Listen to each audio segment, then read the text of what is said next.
Well, the Tampa Bay Rays, coming off an off day, now will face the Philadelphia Phillies for a 3-game series at the Trop. We're going to get a 2008 rematch. It never will stop hurting. And hopefully the Rays put the hurt on the Phillies this week. Let's start it right now.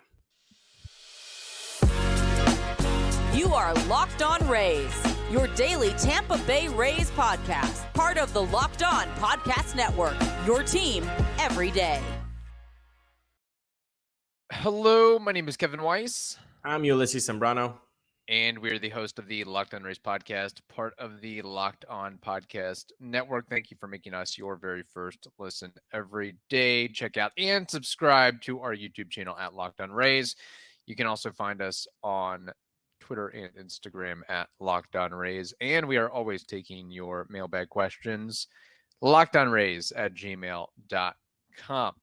Well, the Tampa Bay Rays hoping to have recovered after actually not so good of a stretch recently and sour taste to their mouths following the Seattle Mariners series. They face the Phillies, who have been playing really solid baseball, at least on the win-loss calendar this past month.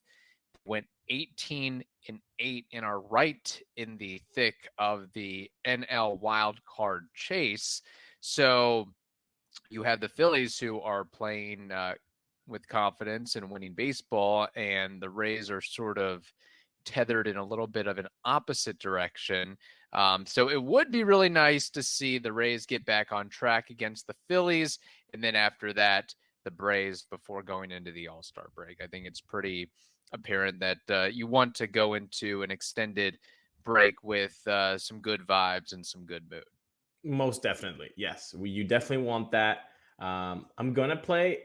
This is funny because usually we have reverse roles here, but do you know what was the Phillies record you said in June? 18-8 in the month of June. Tremendous, by the way. That's really, really good. The Rays were 17-10. Like, oh wow, yeah.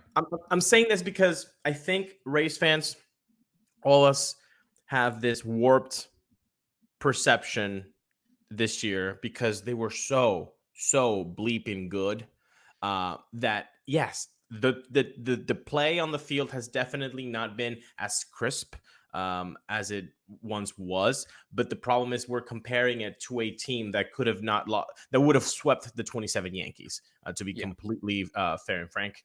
17-10, like that's a really good month. That's a 630 winning percentage. But yes, it does feel like they're just missing something a little bit. And I want to point out, there was a comment on YouTube. I forget the name, so I'm sorry, but I am giving you half props here, saying that we're putting too much emphasis on the bullpen's deficiencies and not calling out the starting rotation, which I understand the point. You know, Glasnow not being 100% like we expect him to. Shane McClanahan last 2 starts were short by the injury, the back injury. Tosh Bradley's last 2 starts have not been successful.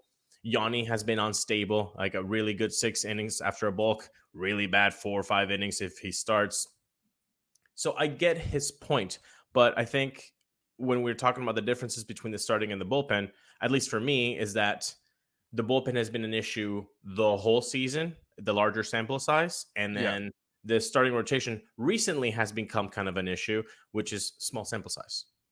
I feel like we sort of mentioned that too, where we've highlighted and underscored the injuries of Jeffrey Springs and Drew Rasmussen and how that has had an impact or an effect on the bullpen, forcing them to be used in roles maybe they're not quite ready or comfortable as of yet, and just guys struggling non-traditionally. Speaking of bullpens, there are members of the Phillies bullpen that would be really appetizing on a Rays roster. Our old buddy, Jose Alvarado. Man, something changed when he got into a Philadelphia uniform. He is kicking it this season with a 1.48 ERA, 37 strikeouts in 24 innings pitched, 6 saves, and I think his whip is 1.11. He goes along with guys like Craig Kimbrel, Matt Stram, Jeff Hoffman, Andrew Vasquez, Greg Soto. I mean, they've got a lot of bullpen options and that Philly roster to tie things together. So it's just that this time of year, I just look at the opponent, look at teams across baseball, and say, man, I love to have this guy, that guy, or the other guy supplemented into the Rays bullpen. I think I know I'm gonna say it just to have some fun, but I know there are some people don't understand fun. They're gonna be like, he sucked when he was here, man. So okay, for those people, this next 30 seconds is not for you. You put those numbers in the Rays bullpen, he automatically becomes the best pitcher in the Rays bullpen. And before you jump on me and say, Pete Fairbanks, how dare you? Jose Alvarado is pitching in Philadelphia, and earlier in the year, it was pretty cold there. He wasn't taken out. He could deal with the cold. So that's +1 for Alvarado. So I'll take a guy who can do that, who can pitch in all elements. And objectively speaking, when Alvarado's on, or just his pure stuff, I feel like is nastier than Pete Fairbanks. Yeah, I agree with that Between too. the fastball and the cutter in the movement, and it was just he couldn't harness and control it when he was in a Rays uniform. And there were some personal dilemmas that he was dealing with his family and so forth. And I just think just needed some time and a change of scenery away from that to get his headspace right, I think made an impact. So we'll be watching for him. Also, just on the offensive side of the things with the Phillies, it's interesting. I mean, their numbers don't like totally jump out to you as a team. They're 9th in OPS, they're 18th in homers, they're 11th in stolen bases. And like you have Bryce Harper not hitting for any power. You have Trey Turner struggling. You have Kyle Schwarber, who is bringing the power, but he's hitting 188. He's not doing really anything else. He's sort of been a one-trick pony. But it's a lot of the unheralded guys who have kind of stepped up that in that lineup, from Alec Boehm and Bryson Stott and Brandon Marsh. But there is some name cachet, whether they're struggling or not, that I'll be very curious to see. I know we've only have Eflin so far determined. I don't know who the rest of the starters will be for the Rays, but it's you have some star power in that lineup where a young pitcher can kind of get a little stymied by sometimes. It's kind of the opposite of what's happening in San Diego. We just saw San Diego. The big men are doing their job. Soto's killing him. Tatis is killing it. At least those two are.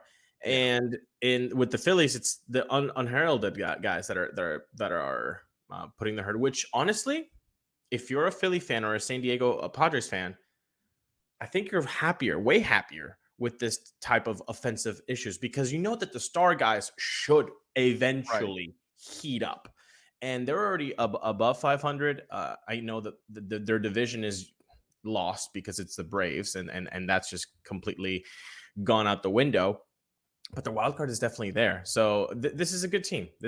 I think it'll be a good barometer, like you said, to kind of put that step forward before the All-Star break, get the guys in order. Hey, Zach Eflin, is this your revenge game? I hope so. Yeah. With in 4th of July, Aaron Nola is going against him. He has had an up and down season. Look, the walks way up this year. The strikeouts way down this year. He's flirting with a 4.50 ERA. It's not the Aaron Nola that we all know. So that's a really good thing for the Rays to be meeting that guy. And if you look at the splits, it's the lefties that have giving him some problems. So I would expect a Luke Raley. I would expect a Josh Lowe to be in the lineup. And maybe I would expect a name that we haven't seen in the lineup for quite some time. But maybe we just hold off on that just for a little bit. Yes. All right. We have more to discuss, but first we have to tell you something very important, and that is this. Take your first swing at betting MLB on FanDuel and get 10 times your first bet amount in bonus bets, up to $200. That's right. Just bet $20 and you'll land $200 in bonus bets, win or lose. That's $200 you can spend betting everything from the money line to the over under to who you think is going to hit the first home run. All on an app that's safe, secure, and super easy to use. Plus, when you win, you can get paid instantly. There's no better place to bet on MLB than FanDuel, America's #1 sports book. So sign up today and visit FanDuel.com/lockedon to get up to $2,000 in bonus bets. That's FanDuel.com/lockedon, LOCKEDON. FanDuel, they are an official partner of Major League Baseball. A couple other notes on the Phillies before we get to an injury update with the Rays. Their starting rotation has been pretty average thus far this season, just in terms of performance. As you mentioned, Nola, Taijuan Walker, and some other guys as well. One thing that I'll be looking out for is the defense, or the lack thereof, from the Phillies. They are 26th in defensive runs saved, -17 defensive runs saved. So bottom 5 in baseball. And if you look at the worst teams in defense, according to that metric, they are the Royals, the Nationals, the White Sox, and the Athletics. Notice a little theme there. So play good defense, you usually have a good ball club. Play really bad defense, you're going to struggle a little bit to some extent. So I'll be focusing on that. And then I'm glad you brought up Zach Eflin, because he is returning against his former team. He was in a Phillies uniform for a very long time. I think it was Mark Topkin or somebody with the Times that wrote about his history and background and ongoing relationships with that franchise, really close to JT Realmuto, the catcher, Aaron Nola as well. And, Eflin, in the next day or so, we could find out whether he gets that all-star nod or not. But what I really liked about in learning about Eflin, and we've kind of discovered this in his time in a Rays uniform, is how he's been a mentor to younger pitchers like Taj Bradley and even Wander Franco. It's been mentioned that he's a unifier of sorts in that clubhouse, taking guys out to dinner, taking them to concerts, and just providing good insight, good vibes, good experience, and good leadership to the organization. I think that's a big look, you don't get $40 million just because you're a good guy and people like to be around you. You obviously have to have the performance on the field, but making that little extra difference, or major difference, I think is what cemented the Rays into saying, we have to have this guy a part of the organization. And that's why we're going to give him more than we gave Charlie Morton and others in free agency. That calm demeanor is very much needed from somebody in the clubhouse. He definitely has that. And it might not work when you're a Hall of Famer waiting to be called up to Cooperstown. If you're a good teammate, because we've talked about this endlessly in the 4 years of this podcast. That's, yes, folks, it's been 4 years.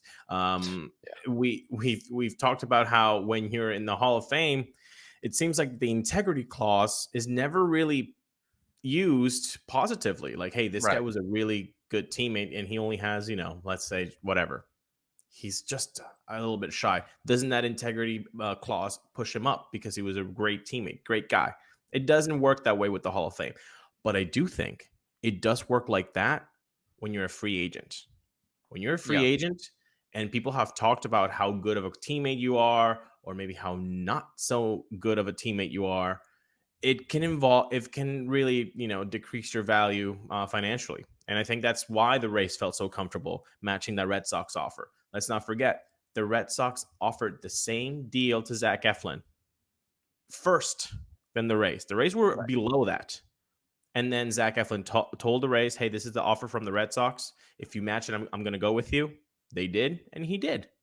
So that kind of just that's already like another example of the character that he has, So I hope so. And like you said with the All-Star game, hopefully it would be really cool for him to get that nomination, or that, that call to the All-Star game whilst he is with his former teammates too.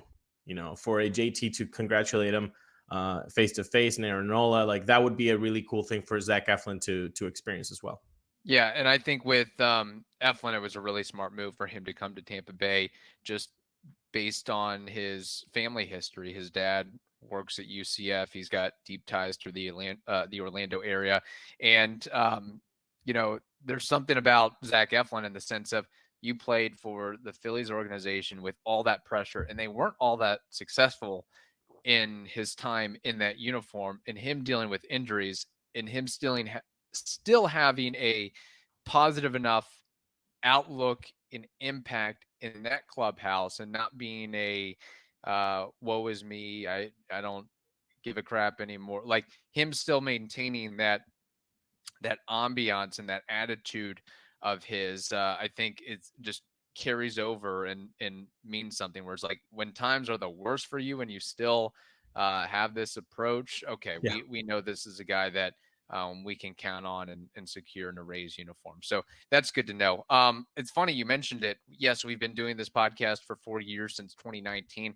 That's actually the last time and the only time that Brandon Lowe was an all-star, believe it or not. 4 years, 2019 is when he got that all-star nod. Heck, it seems like it's been 4 years since he last stepped up to the plate for the Rays. Of course, it's only been about a month. Man, it seems like much longer than that. I don't know. It's really weird. But Vidal Bruján, he's been optioned to AAA. That makes room for Brandon Lowe to come up to the big club. Of course, he last played in the majors on June 3rd, sidelined with a back issue that was later diagnosed as a herniated disc. Lowe played in the Florida Complex League and in Durham, didn't do so hot. And right now, he stands with a 205 batting average with 9 homers, 29 RBIs, and a 96 OPS.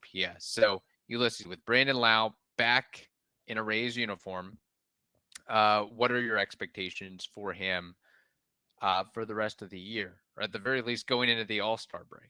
Right. Well, I want to put some color into the outline that you just said on his numbers whilst doing the rehab. A 235 average, 703 OPS, 17 at bats, 4 hits, 3 runs scored, 1 RBI. These numbers mean nothing. Right. I want people to know they mean nothing. It's just getting them out there to play, get in the rhythm of the game. So don't look into much of the numbers whilst he was rehabbing. Do take note of the numbers that he was putting up in MLB. I don't think this problem was a thing he was dealing with for a week before he was IL'd. This is complete conjecture. This is nothing in stone. Right. But it doesn't look like Brandon Lowe should be the guy that's putting up the numbers that he was putting up in 2023. Like, he is better than that. So the only thing that would make you think that would be a reason why he was putting up those horrible offensive numbers, he was dealing with the herniated disc for a long time. I've said it on the pod. I have a herniated disc. I've had to do a lot of work to feel okay, to feel like it doesn't hurt when you're sitting down on the couch. It's a lot of physical therapy. I know these guys are specimen. Okay. They are the best athletes in the world. Mm-hmm. I'm not expecting much from Brandon Lowe at all.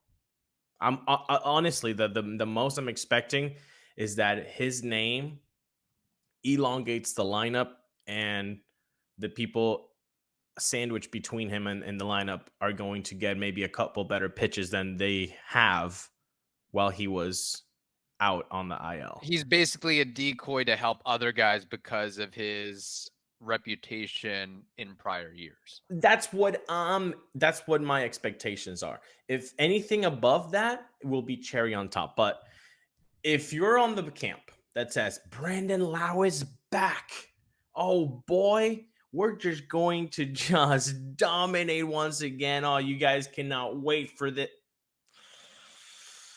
I think you need to think yourself, wake up, touch some grass, get away from the computer. I don't see it. A herniated disc is serious. It's not easy.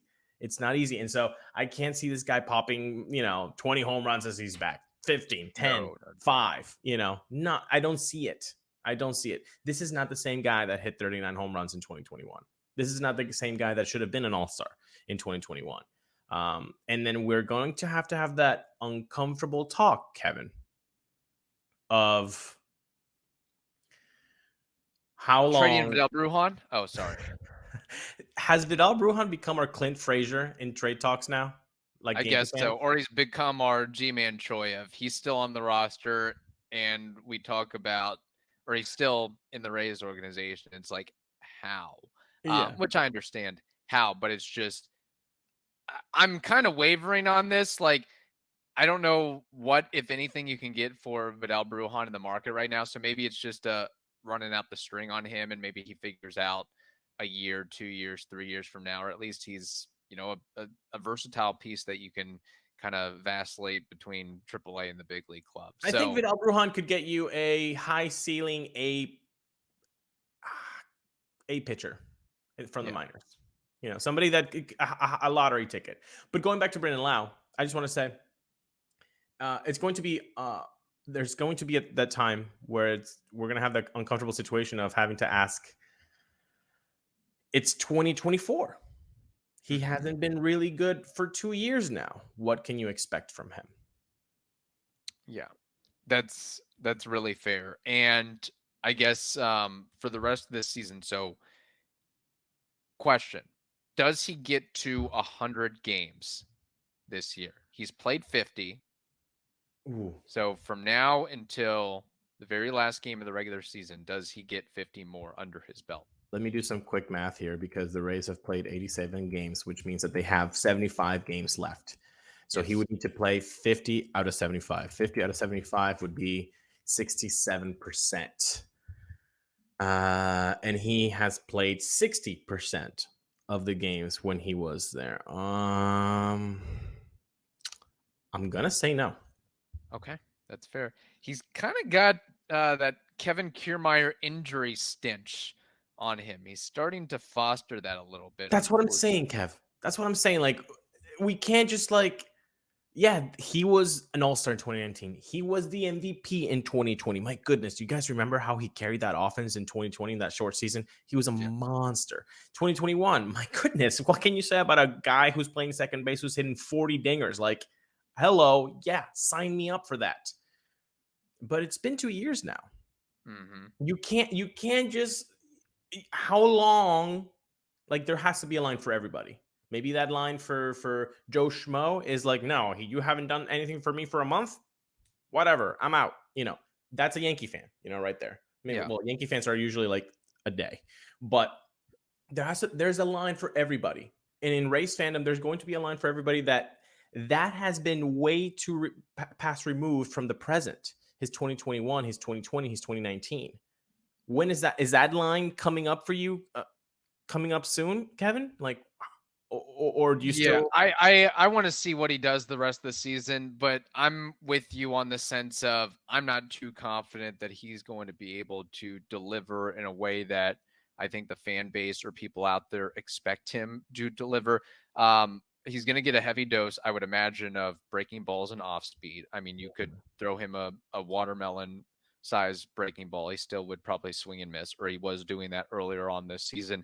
That combined with getting adjusted to the speed of the game and the fastballs, the velocity, that's going to take some time too. So now you can't hit anything, I would think. If you're already struggling on off-speed breaking pitches and you're not adjusted to the speed of the game, it's just a perfect storm of suck, if you will. So there's that. But and also, like, again, with expectations, yeah, sure, I guess I could see him getting to 100 games, but don't expect him to put up a nasty stat line. Like, I think on the ceiling of it is basically replicating what he's done so far this season or what he did in 2022. Like, 8 homers and between a 210, 220 batting average and a 690 OPS. Like, if you get that for the rest of the season, I think you should be somewhat satisfied. Look, my level of expectation is so low. If he hits 105 WRC plus, I'll sign that right bleeping now. Like, that would be great. But I think he's between that 90, 105, just kind of league average production, which, by the way, is way better than anything that Taylor Walls or Vidal Bruján can give you when he's out. So you're going That's to fair as well. Yeah. You're going to definitely see an improvement just by the sake of that. But no, it's if you're a pitcher, and I love that you hit this, and I love when we have these types of episodes where we kind of can grab on different branches and explore. If you're a pitcher and you have Brandon Lowe in front of you, the only time you're throwing a four-seam fastball is when it's you're ahead in the count and you're going up the ladder and it's above the strike zone. That's the only time I'm going fastball. The only time. For the rest, breaking ball, off speed. You're right. That's why would you throw him any cookie down the middle? Those are the ones that he could destroy if he catches up to it. So Right. I would see, and you can look at his numbers. He has never been really good production wise against breaking balls, against off speed. It's been very, very ugly in his career. Yeah. He's a destroyer of fastball. So why would you give him a fastball right now when the guy's ailing? Yeah. It would be that goes back to the pitcher of, are you good enough to harness a breaking ball or off speed in the zone, or good enough to induce that swing and miss, or that swing or that chase or whatever it may be. And based on Brandon Lowe's swing and miss rates and chase rates this season, I would toss the kitchen sink and say, let's try it out. Let's see. I mean, even if I don't have a plus breaking ball or off speed, if it's average, below average, let me throw it out there and see. So look for today. Aaron Nola, right? Okay, so he uses his fastball 46% of the time, curve 32, changeup 13, cutter 9. So you really can't discard any of those pitches. 9% you can't discard it. Like, that's 1 out of 10. Like, maybe you do, but if I were Aaron Nola, that's exactly how I would attack him. Okay, if you're gonna give him a type of fastball, I'm gonna give you the cutter. Trying to miss that barrel, and then work off with the curveball and the changeup. Let's see how he does. Yeah. Rays fans, see what is being thrown to Brandon Lowe. Venture a guess, maybe a fastball to get ahead, and maybe that's when you see Brandon Lowe swinging more often than not. Would be when first pitch, because he knows he might be getting the only fastball in the at bat is 0-0 count. It's going to be a lot of fun to track this. So Rays fans, just kind of put an eye on how people are attacking Brandon Lowe.